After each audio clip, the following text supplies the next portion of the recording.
Good evening. Tonight, open grazing no longer sustainable. Northern Governors Forum endorses ranching as concerns grow over herders and farmers' crisis.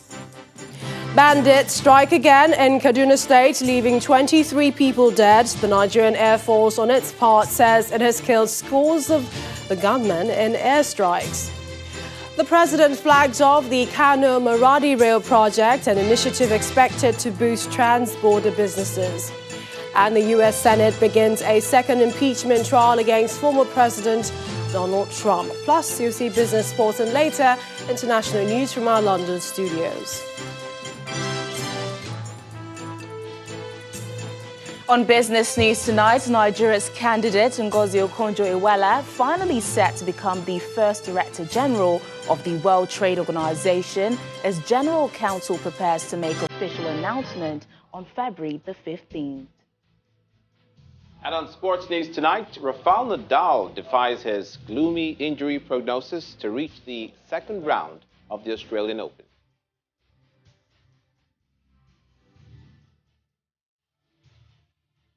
And from Abuja, Nigerian National Petroleum Corporation moves to reduce cost of oil and gas production to $10 from about $30 per barrel.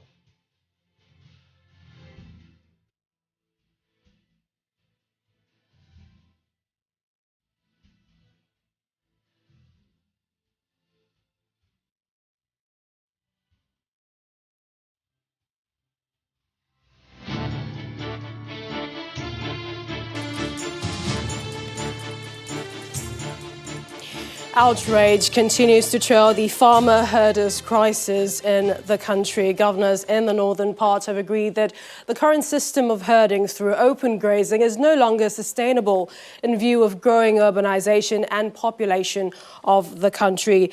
The governors, under the aegis of the Northern Governors Forum, have therefore resolved to embrace new methods of herding by ranching or other acceptable modern methods.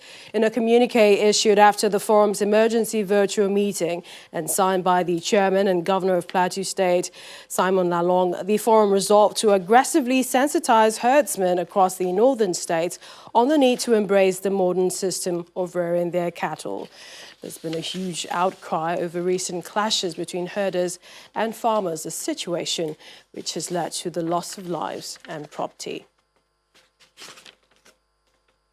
Well, let's get more on the insight into the latest decision by the northern state governors endorsing ranching for herders in the country. And joining us right now is the chairman of the forum and governor of Plateau State, Mr. Simon Lalong. Thank you for joining us on the news at 10. We are made to believe that all the governors are now against open grazing of cattle, but how does the forum intend to ensure that herders, and these are herders across the country, take to this initiative? Thank you very much, and good evening, viewers. First of all, it's not now that we took that decision of correcting the issue of open grazing. It's not now. You understand that was even the foundation. That was what led to the introduction of the national livestock production. Because when we had a meeting, we said, look, we must introduce a modern kind of grazing, not to allow people to be moving around from one place to the other. And because we look at the advantages and disadvantages, and we saw that the disadvantages of movements were so much.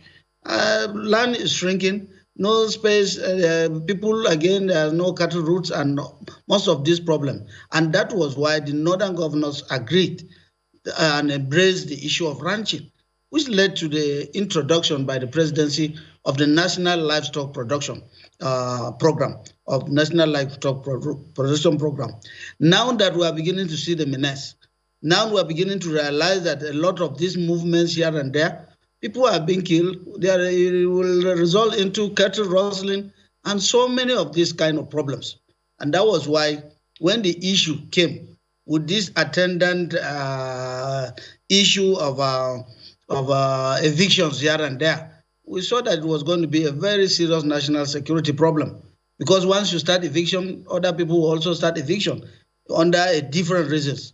So for us to control it, we said, look, we have to go back to addressing the issue seriously. And that is ensuring that we should find ways of aggressively dealing with this non-movement of people open grazing everywhere. The modern type is better, but there is this lack of funds to the state. There's lack of encouragement to the states, lack of the operation of the operation of even the pilot states in respect to the scheme. That is the National Livestock Scheme. So we were advising the federal government to also give grants to states that are ready with land. We're not saying that it's compulsory for states that are not ready, but many states in the north are ready. We need some grants to start so that these people will not be moving here and there. We need to also keep them in one place. And then it's business. So definitely that is the only way to control the insecurity. Your Excellency, I must as well ask that do you foresee this decision bringing any form of challenges? And I'm asking this because we want to know if other stakeholders were carried along. For example, the Mieti Allah Breeders Association, were they carried along before you came to this conclusion? Well, like I told you, it's not today. It's almost 2 or 3 years they started this national livestock. And when it started, there was need for all the governors to go back and do sensitization. And that was when the governors went back to do conversation with their people, including the cattle breeders. That's the Mieti Allah. In most of the states, they also understood the scheme and agreed to it. I can give you an example, even in Plateau State. We did a lot of sensitization. We did a lot of dialogue. And at the end of the day, we all signed, even with the Mieti cattle breeders, that the best way to go is the ranching. And we gave 74,000 hectares waiting for this exercise to start. Plateau has always been in the scheme, but the lack of funds, we can't start the scheme. I don't know why the scheme cannot start. If we had started, there would be no need to be roaming about here and there. So when you start restricting people, I also emphasize, you must also provide alternative. If you restrict them and there is no alternative, definitely they will be moving against the law. But as you move about, provide the alternative, and then there's total restriction of movements with cows here and there. So to come back to your point, all the Mieti Allah were involved. So these are issues already we were tackling, and then the banditry came. You know, it goes along with banditry. And part of the reasons for banditry, they will tell you is that their cows were rustled. And so farmers, some people will rustle their cows, and then in the process of counter rustling, they end up, when there are no cows, they end up in banditry, they end up in kidnapping. And so these issues are really getting devastating, not only to the north, but to the entire country. So we must find ways of doing that. So they are part of they are carried along in decisions that we are taking. All right, and hopefully it will see an end to banditry. We appreciate your time on the news at 10 tonight, Chairman of the Northern Governors Forum and Governor of Plateau State. Thank you for joining us. Thank you very much. I'm very grateful. Meanwhile, the Edo State Governor, Mr. Gordon Obaseki, is vowing that bandits who disguise as herders to perpetrate violence, kidnapping, robbery in the state will be treated as criminals. Governor Obaseki stated this during a fact-finding mission to Odigi community in Uyere ward of Ovia Northeast local government area of Edo State, where he went to address the clashes between herders and farmers. He commended inhabitants of the community for their peaceful disposition and for organizing themselves to secure the area.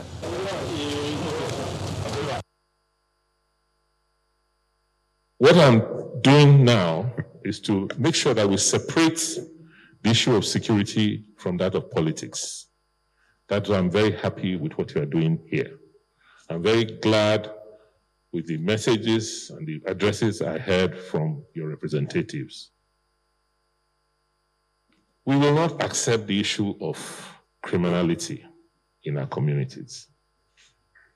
We've always lived with herdsmen who look for places for pasture.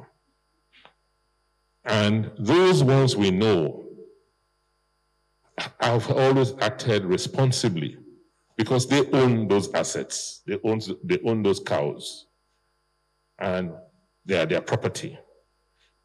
But the ones we are seeing now clearly behave as if they're doing more than herding. We know that many of them rustle cows and bring to these parts so that they can fatten and quickly sell them. The way they're behaving here, I'm sure that is how they stole those cows and quickly brought them down here. So they are criminals, and we will take care of them.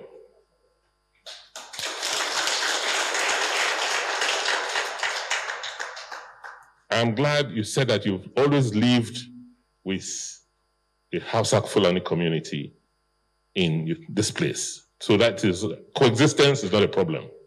The problem you have is the criminal elements who now go and occupy the forests, rather than come out and go to the areas that you've given them to graze. Meanwhile, bandits have struck again in Kaduna State, this time killing no fewer than 23 people and injuring many others in separate attacks on 5 local government areas of the state. This is coming barely 48 hours after 19 people were killed in Beningwari and Kajuru local government areas of the state. The affected local government areas are Chukun, Igabi, Giwa, Beningwari, all in Kaduna Central Zone, and Kauru in the southern part of the state.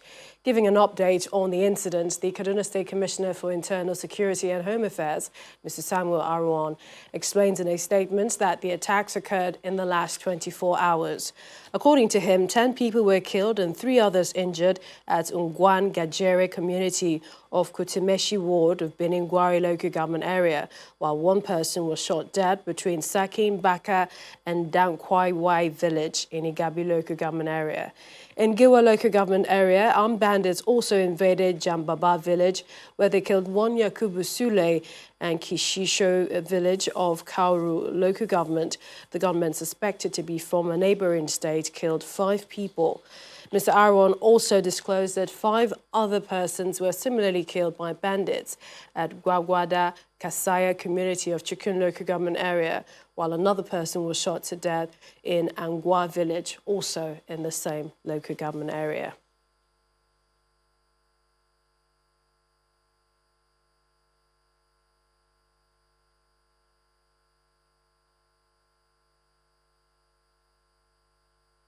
Well, elsewhere in Taraba State, gunmen suspected to be bandits have kidnapped a senior special assistant to the state governor, Darius Ishaku. Police authorities in the state say Mr. Balababa was abducted in his residence in the Sabongeri area of Jalingo at about 2:30 a.m. on Tuesday, and efforts are ongoing to rescue him and apprehend the perpetrators.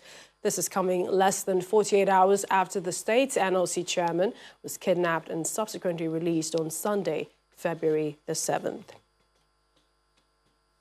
And from Taraba to Imo State, where occupants of number 43 School Road, Owerri, as well as members of the Nigerian Bar Association in Imo State, are calling on security operatives to quickly unravel and bring to justice those behind the gruesome murder of late lawyer Ndionyema Nwankwo, who was murdered in his office last Saturday.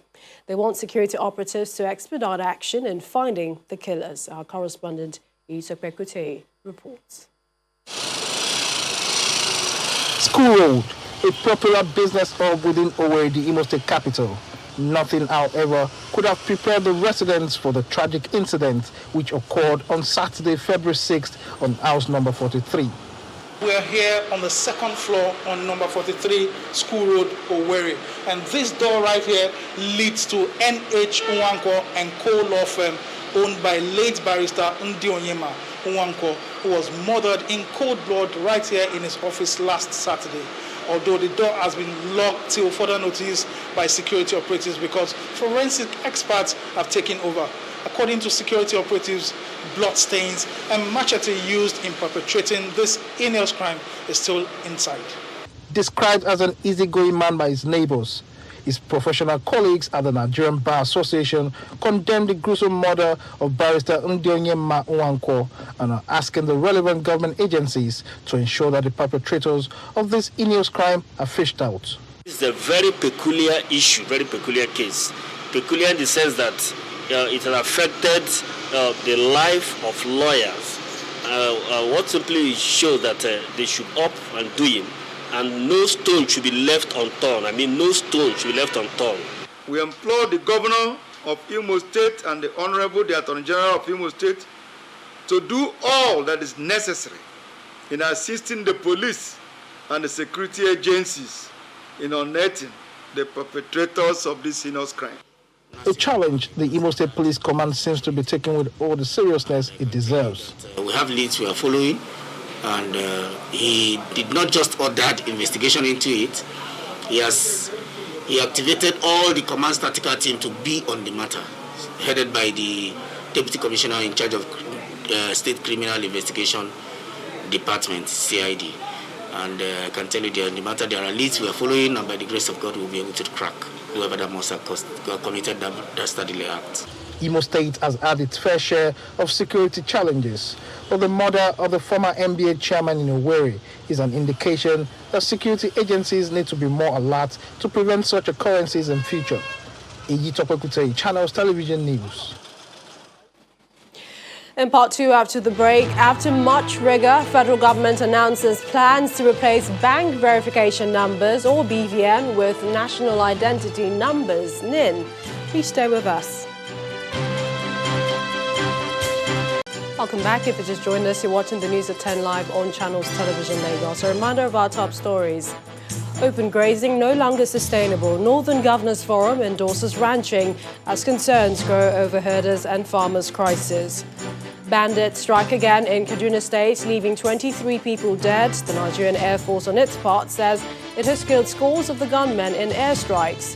The president flags off the Kano-Maradi rail project, an initiative expected to boost trans-border businesses. And the U.S. Senate begins a second impeachment trial against former President Donald Trump.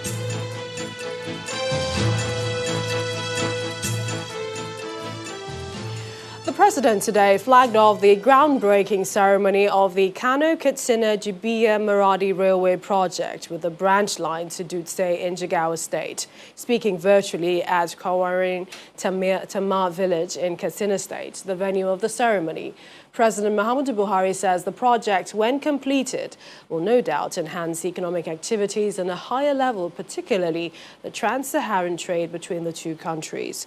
The project is to be substantially completed in 2023. The Minister of Transportation, Rotimi Amechi, and his Nigerian counterpart, Saadu Seidu, and other officials arriving at Kwarintama village in Katsina State, the venue of the groundbreaking ceremony of the Kano-Maradi railway project with a branch line to Dutse in Jigawa State. The Minister of Transportation, Mr. Rotimi Amechi, expresses optimism that this route, when linked with the ongoing Lagos-Kano railway project, will generate high traffic volumes and revenue. This project will reach a substantial completion in the year 2023, when it will be ready to handle passenger and freight daily traffic forecast of 9,364 passengers and approximately 3,000 metric tons of freight on return trips between Kano and Maradi. Standard railway stations will be established in Kazaure, Daura, Jibia and Dutse, with minor stations in Nambata, Shagale and Mashi, as well as power stations in Gunya, Kano Airport, Muduru, Dadara and at Hanumata and Maradi in Niger Republic. For us, this day, we are more than happy because this history is being made during our time. What else do we need when we are talking of development? Mr. President, we thank you for this milestone. The 36 governors of Nigeria will always thank President Muhammadu Buhari, because without his support, we couldn't have raised our heads high. We could be hiding by now. Flagging of the project, President Muhammadu Buhari believes that the railway, when completed, would enhance economic activities between Nigeria and Niger Republic. This vital infrastructure line will establish an end-to-end logistics supply chain in railway transport services between northern and southern regions of the country, reaching Nigerian southern ports of Lagos and Warri. The project is expected to be completed in the year 2023. To the legislature, after about 2 months of recess, the Senate today resumed plenary for the first time this year. The President of the Senate, Ahmed Lawan, read the letter from President Muhammadu Buhari seeking the confirmation of new service chiefs. The new service chiefs are Major General Lucky Rabo, who is the Chief of Defense Staff, Major General Ibrahim Atahiru, Chief of Army Staff, Rear Admiral Awal Gambo, Chief of Naval Staff, and Air Vice Marshal Oladayo Amao, who is the Chief of Air Staff. He also read the letter from President Buhari seeking the confirmation of the immediate past service chiefs as non-career ambassadorial nominees. The appointment of the immediate past service chiefs, General Gabriel Onishaki, Lieutenant General Tukur Buratai, Air Vice Marshal Sadiq Abubakar, and Vice Admiral Ibuete Abbas, had been widely criticized by the opposition People's Democratic Party and other public commentators for their handling of the nation's security challenge. The federal government says arrangements are ongoing to replace the bank verification numbers with the national identity numbers. This is according to the Minister of Communications and Digital Economy, Dr. Isa Pantami, who explains that while BVN is only for account holders with various banks, the national identity numbers are for all Nigerians, irrespective of their status. Dr. Pantami was speaking during a facility tour of telecoms operators and national identity number registration centers in Abuja. We need to replace BVN with a NI number. The reason is very clear. BVN is a bank policy, CBN policy, while national identification number is a law. It has been established by law. So the strength of the law wherever you go is not the same with a policy of only one institution.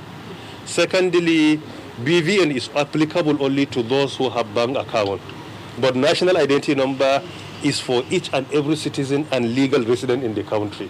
Thirdly, BVN is a secondary database, while national identification number and the database is the primary one in the country that each and every institution should make reference to NIMSI. And you can understand this if you look at the board of NIMSI, you will discover that NIMSI is the primary database.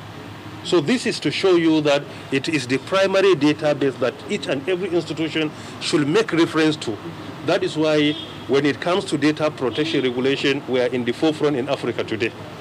The level of our security in all our databases is 99.9% today, or at least minimum 99%. There is no database that is 100% secured. The highest you can go, I think we are there with all sense of humility. That is why we don't have any complaint, and we came up with Nigeria Data Protection Regulation that we always enforce, and this is applicable to the database at our disposal. And to legal matters, the Economic and Financial Crimes Commission, EFCC, is set to arraign a former Minister of Aviation, Senator Stella Odua, at the Federal High Court, Abuja, for alleged financial impropriety. Justice Eyang Ekwe fixed the 22nd of February for the arraignment because the former minister was yet to be served with the court processes. Although the arraignment was listed for the day's sitting, the case could not proceed because the lawmaker was absent, as the counsel to the EFCC, Dr. Hassan Liman, confirmed to the court that the ex-minister had not been served with the court processes. Senator Odua, who currently represents Anambra North Senatorial District at the National Assembly, is facing the fraud charge alongside 8 others. The National Drug Law Enforcement Agency, NDLEA, says its offensive against drug barons and cartels in the country has yielded another positive result with the seizure of 40 parcels of cocaine weighing 43.11 kilogram with an estimated street value of over 32 billion naira.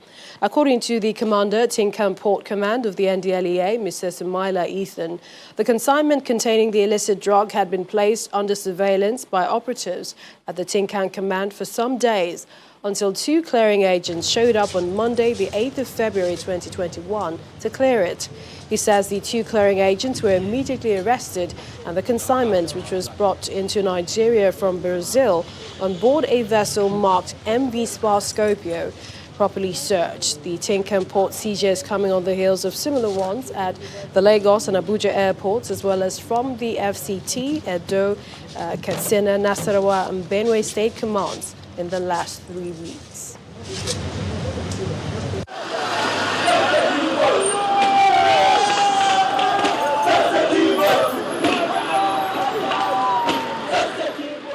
Members of the Islamic movement in Nigeria again staged a peaceful protest in Abuja to demand the release of their leader, Sheikh Ibrahim el-Zakzaky, and his wife, who are being detained by the government in spite of a federal high court judgment ordering their release.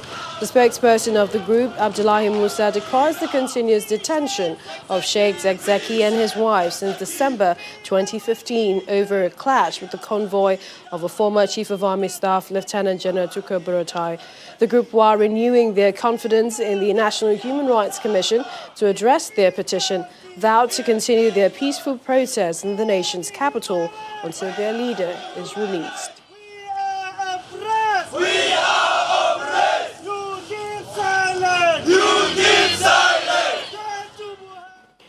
When the news at 10 returns, Nigeria's candidate Ngozi Okonjo-Iweala set to become first female Director General of the World Trade Organization as General Counsel prepares to make official announcements February the 15th. That's on Business News. Please stay with us. Let's take you to the nation's capital where Linda Akigwe is standing by with more stories. Good to see you, Linda. Hello, Millicent. Good to see you and welcome to Abuja. Against the backdrop of instability in the global cost of crude oil, the Nigerian National Petroleum Corporation, NNPC, plans a reduction in the cost of local production to maximize the profits from the sector. This is according to the Group Managing Director of the NNPC, Malam Mele Kyari, who says the production in the nation's oil and gas sector will be reduced to $10 per barrel from about $30. He was speaking at the launch of the Upstream cost optimization program in Abuja, where he also urged Nigerians to be ready to bear the pain of unstable pump price of petrol as crude oil price climbs above $10, above $60 per barrel. The Minister of State for Petroleum arrives at the amphitheatre of the Nigerian National Petroleum Corporation as the state-owned oil company looks to reduce the costs of production in view of the impacts of COVID-19. According to the NNPC, joint venture operation expenses constitute about $22 per barrel, while capital expenditure constitutes about $12 per barrel. This ultimately leaves NNPC shareholders with share profit of $1.04 per barrel. This is the reason for the launch of the Upstream cost optimization program. I must emphasize that achieving cost reduction is also enhanced by delivering our growth aspiration of 40 billion barrels of oil reserves and 3 million barrels per day production. Thus, we are working assiduously to address other structural, fiscal, and governance issues in the industry, including domestic utilization of produced oil to obviate export restrictions. The NNPC identifies 3 key drivers of the high cost of production, including human resources, logistics, and direct handling. But the unions under the sector are hoping that the program will not have an adverse effect on the lives of the workers and Nigerians. I'm sure we're all happy here that crude oil has hit the $60 mark by yesterday and probably growing, but certainly not going beyond this voodoo game. We don't see it crossing the 65 mark. We said 60, now we have reached 60, so we're getting to 65. But it comes with its consequences. One of it is that it impacts on the price of finished petroleum product anywhere in the world, including our country. And this is a tough challenge that we're dealing with to make sure that we're able to keep this country wet, despite all the challenges. We have a clear directive of government to deregulate the downstream sector. Engagements are going on with labor so that we have a structure that will ensure that there is no exploitation of the ordinary person by the vagaries of the market. In 2019, the initial drive of the cost optimization combined with other factors aided the corporation to cut losses by 99.7%. The management team is hoping that the full implementation of the program will also increase the earnings from the petroleum product for the country. The leadership of the National Union of Teachers has declared that it is coming all out against any state in the country derailing in the payment of teachers' wages and allowances or refuses to promote them when due. The Labour Union also says it will not call off its 5-week-old strike in Abia State until their demands, which bordered on teachers' welfare, are met, noting that the strike will be a test of what it plans to do across the nation. NUT National Deputy President Kelvin Wankwo explains that the union is equally interested in the quick passage of the executive bill on the implementation of a new salary structure and retirement age of teachers. Recently, the national office was in Abia State and declared indefinite strike to press home the demand of Abia teachers, who for some days now, or for months now, have not been paid their salaries. They've entered the 5th week, and the directive is that nobody will call off that strike until the governor of Abia State has finished paying. We have started with Abia. We are going to other states that are owing our teachers one thing or the other. To politics, the Vice President, Professor Yemi Osinbajo, today flagged off the All Progressive Congress membership registration and revalidation exercise in Ogun State in company of the state governor, Dapo Abiodun. After the registration, Professor Osinbajo told chieftains of the party and residents of his state that the federal government has confidence in the ability of the new appointed service chiefs to find solutions to the security challenges confronting the country. He also asked Nigerians to resist attempts to destabilize the country, noting that the country's strength lies in its diversity. Excellencies, you are indeed warmly welcome. The arrival of the Vice President, governors of Ogun and Niger states signals the commencement of the registration and revalidation exercise of the All Progressives Congress in Ikenne, Ogun State. Thank you very, very much indeed for being part of today's event as well. Party chieftains and members of the state executive of the party are also present. Ogun State, His Excellency Prince Dapo Abiodun NFR.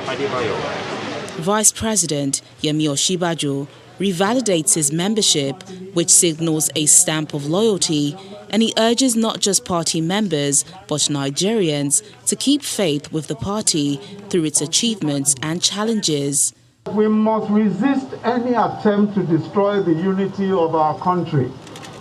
Our people have lived together for decades, even centuries.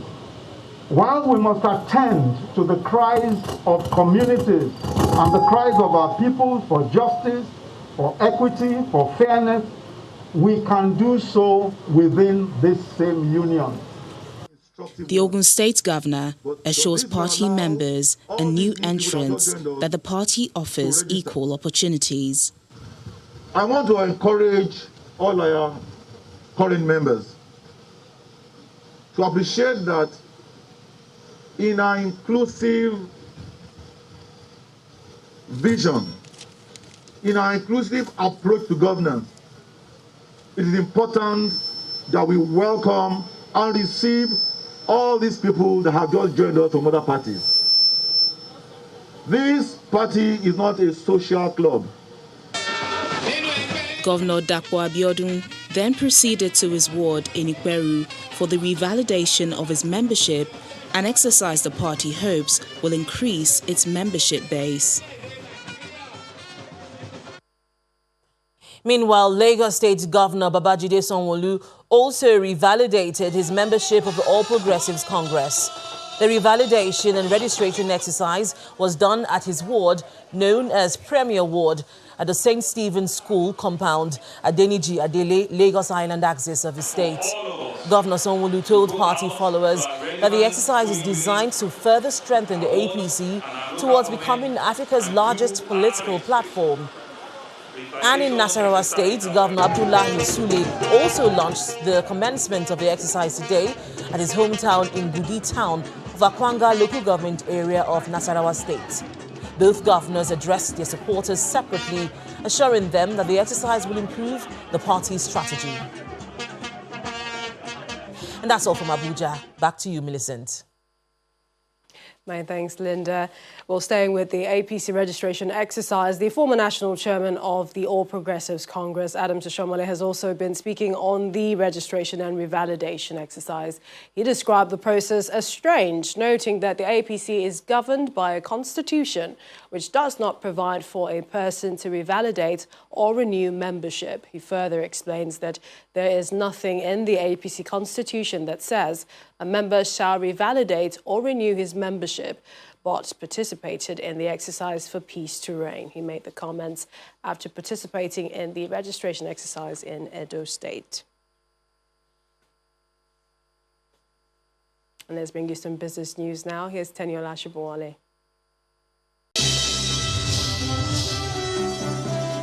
Thanks a lot, Millicent. Welcome to Business News. The General Council of the World Trade Organization has announced plans to meet on February the 15th to decide on its next Director General. In a statement released today on its website, the WTO says its top decision-making body is expected to make the confirmation at a special virtual meeting held next week. Nigeria's candidate for the WTO's top job, Dr. Ngozi Okonjo-Iweala, is widely expected to be chosen to fill a months-long leadership void at the 164-member Intergovernmental Trade Body. If confirmed by consensus, she will be the first female WTO Director General and the first African to head the organization after her closest rival, South Korea's candidate Yoo Myung-hee, recently withdrew her candidacy.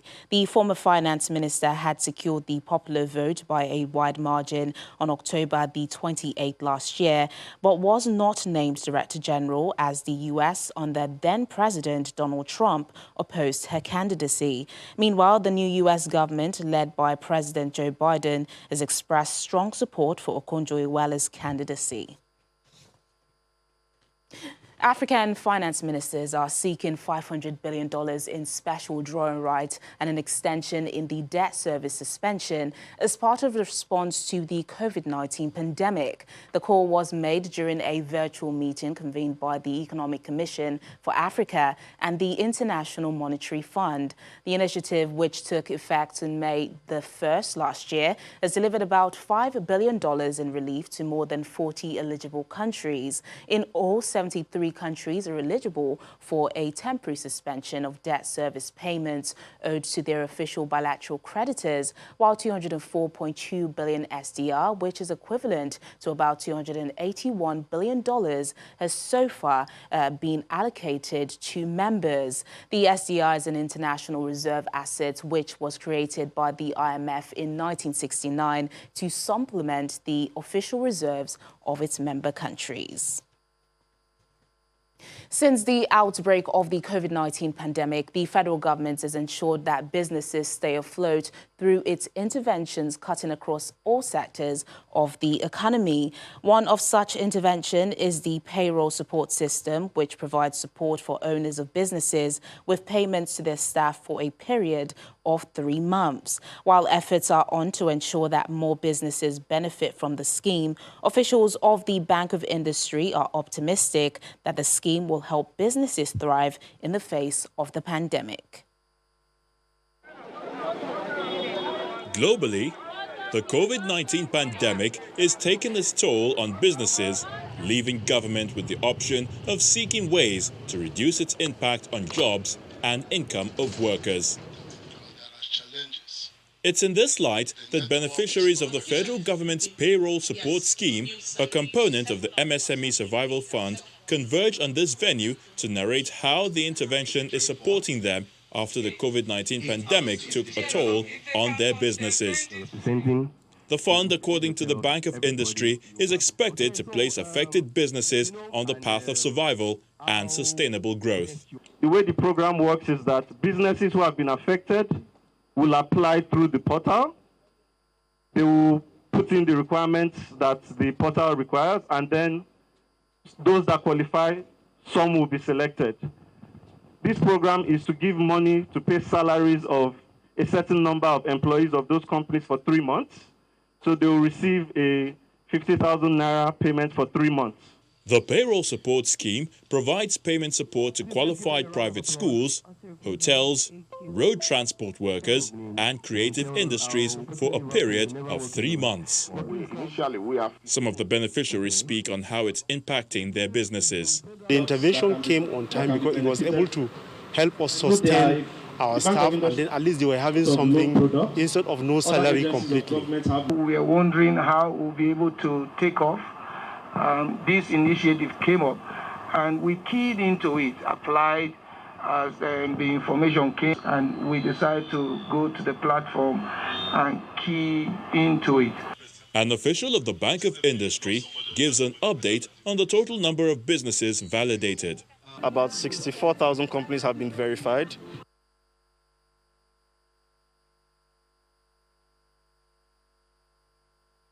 Well, let's check in on the stock market now. Despite an improved performance on its price table, the domestic stock market ends today's trading session still in the red as investors extend profit-taking on big banks and some mid-cap stocks. Ekaite Afia has the details.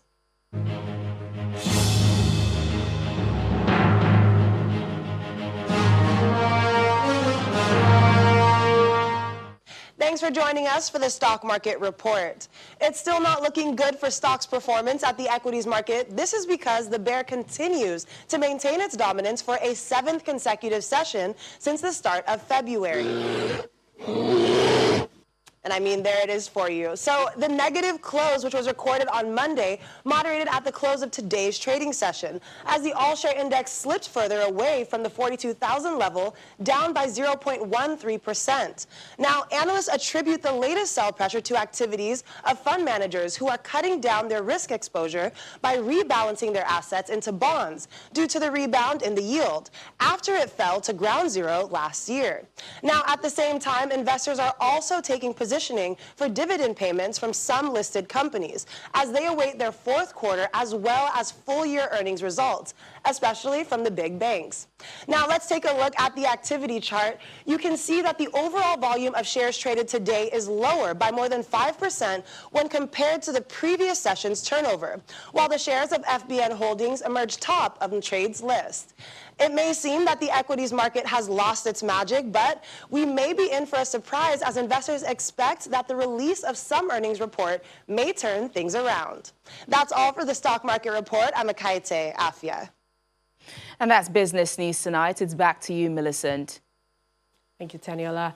The U.S. Senate has been arguing the constitutionality of Donald Trump's impeachment trial, the first day to the start of his 2nd impeachment trial in Washington. The Senate has watched footage from the January 6th attack on the Capitol building as both Democrats and Republicans argue if this amounts to an impeachable offense. It's Simon Pusey with more international news and around the world in 5. Good evening and welcome to the Channel Studios here in London with your international news around the world in 5. Police in Myanmar have fired rubber bullets during a demonstration in the capital Naypyidaw as thousands have defied a ban on protests. Water cannon and tear gas have also been used against protesters who are standing against a coup that removed the elected government last week. At least 2 protesters have been seriously injured. The 4th day of consecutive protest is underway despite new restrictions being introduced on Monday. Both a ban on large public gatherings and nighttime curfews have been instigated in some cities, with military leader Min Aung Hlaing warning that no one is above the law. Protesters in Myanmar have been demanding the release of elected leader Aung San Suu Kyi, along with senior leaders of her party, the National League for Democracy. A computer hacker who gained access to the water system of a city in Florida tried to pump in a dangerous amount of chemical. That's according to local officials. The hacker briefly increased the amount of sodium hydroxide in a local water treatment system, but a worker spotted it and reversed the action. The chemical is used in small amounts to control acidity, but a large amount could have caused major problems in the water. No arrests have yet been made, and it is not known if the hack was done from within the US or outside. Emergency teams are working around the clock to rescue up to 35 people believed to be trapped in a tunnel in northern India. The tunnel was blocked after a huge flood in the state of Uttarakhand on Sunday, in which 28 people have been killed and as many as 150 are missing. A piece of Himalayan glacier is believed to have fallen into a river and triggered the deluge. The main rescue effort is focused on an 8.3-kilometre long tunnel, one of two connected to an affected hydropower project. People were apparently trapped inside the two tunnels when the torrent of icy water swept down the valley. Facebook has announced it will start removing false claims about vaccines from its platform. The social media company said in a blog post it would broaden its target of debunked claims about the pandemic and vaccines in general. Some conspiracy theorists have falsely stated that the coronavirus was man-made and anti-COVID-19 vaccines can cause autism. In recent weeks, news reports have identified these false claims spreading on Facebook pages, groups and Instagram accounts. Ethiopia plans to close 2 camps in the northern state of Tigray that have been caught in the fighting between the state's former ruling party and the federal government. The head of the Ethiopian Agency for Refugees and Returnees Affairs said that the proximity to the Eritrean borders and harsh geographical conditions are the reasons for the decision to shut the camps. Nearly 100,000 Eritrean refugees lived in 4 camps in Tigray before fighting broke out in early November. 2 of the camps that had more than 20,000 refugees have recently not been accessible for aid agencies. Hong Kong's top court has denied bail to the media tycoon and China critic Jimmy Lai, the most high-profile person to be charged under the city's national security law. Mr. Lai had been in custody since December the 3rd, except for when he was released on bail for about a week last year. He was granted a $1.3 million bail by a lower court on December the 23rd, only for the Court of Final Appeal to bring him back into custody on December the 31st for another hearing. The United Arab Emirates probe, called HOPE, is due to enter Mars's orbit in what is the country's first mission to the Red Planet. The probe will orbit the planet and send back data about the atmosphere, aiming to provide a complete picture of the Martian atmosphere for the first time, studying daily and seasonal changes. The Emirates Mars mission has cost around $200 million, and it's part of an ambitious plan to build a Mars settlement by 2117. And finally, twin pandas at a Belgian zoo have discovered the joys of playing in the snow for the first time. The snowfall happened as freezing weather swept much of northern Europe, which according to their keeper is a reminder of the bear's natural Chinese mountain habitat. Bao Di and Bao Mei were born at the Paradise Zoo in August 2019, and the snow which fell over the weekend was the first they have ever seen, meaning a few slip-ups and some missteps during their daily outing. And that's your international news around the world in 5, and now back to the Channel studios in Lagos.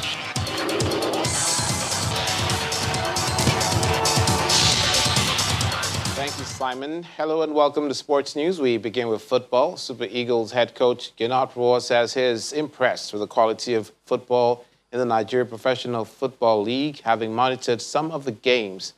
In an interview with the Super Eagles media team, Coach Rohr believes it's an interesting time for handlers of the home-based Eagles, who now have a lot of fit players to choose from to form a formidable team. That's it on Sports News. Millicent, back to you.